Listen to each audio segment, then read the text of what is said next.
They said they wanted the king to revoke the taxes exclusively to them so they could do business. I have heard it spread by something as simple as mere handshake, Your Majesty. An entire court got frozen and gazed at the King VIJAYVARDHAN. Forgive me, King, but how did you survive this? What kind of antidote do you have for that poison?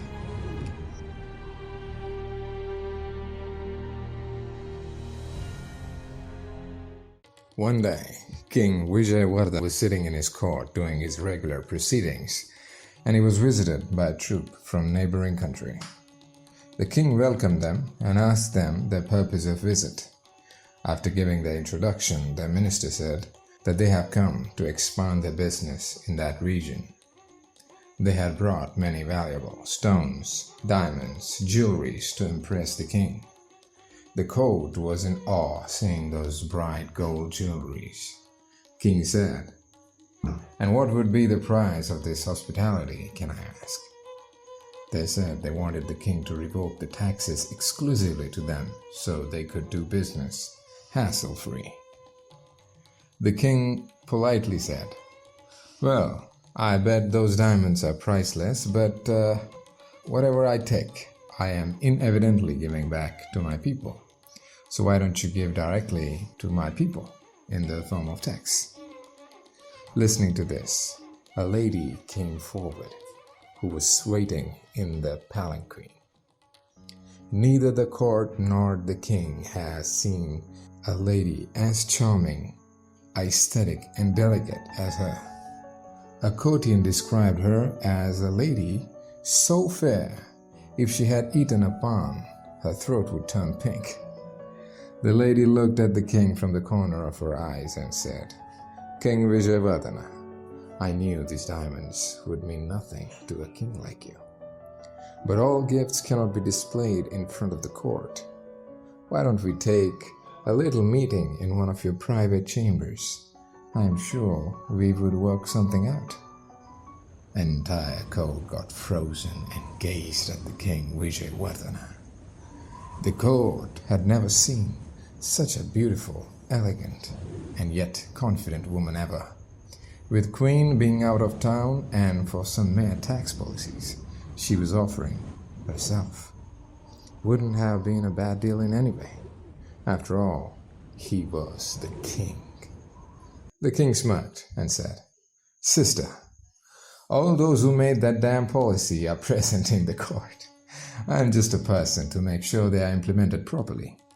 If you have any suggestions on how we could improvise them, then you can say it right in front of the courtiers. Isn't that so, everyone?" The court laughed. The lady was shocked by this gesture. Is the king blind? She thought to herself. But she didn't let it show on her face. She said, "Very well, Your Majesty. I'm delighted by your kind gesture. While coming, we have brought some tasty and delicious snacks for the king. I'm sure you would love them. Please accept them." "Absolutely. Please leave them to the guardians at the gate. They will put them in my dining room." "Our people are crazy over the snacks," the lady exclaimed. "I'm sure it will serve you right, King." And she began walking towards the king and offered him her hand for hand-kissing gesture. King stood up from his throne and joined hands and bowed down to the lady in namaste position and said, "Please do come again," and sat back down and continued his proceedings. The lady was embarrassed about the whole thing.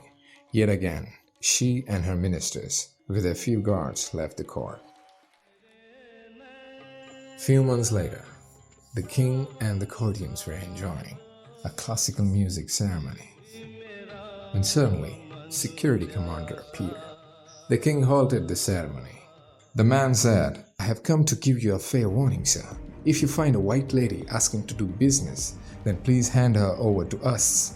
She is a trained assassin, and she has now murdered numerous kings with her poison or the kind of virus that she has."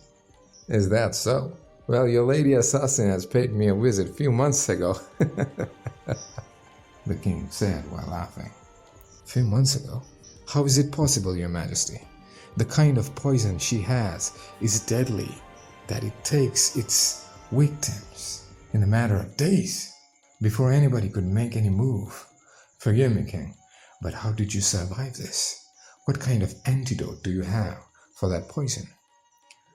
Well, all antidotes are not physical, Commander. Some are mental. I didn't get that, Your Majesty. When I took over the throne 20 years ago, I vowed to my people that I would follow Raja Dharma, the Dharma of the king. So, for a king, any woman other than his queen is either his sister or his mother. So there was no question of taking her to the private chambers. And the snacks that she bought with herself looked delicious, but they were all meat. And I am a vegetarian. But we Indians believe that guests are gods, so I didn't refuse to accept it. So I took them and feed them to my pets. Obviously, they must have been poisoned.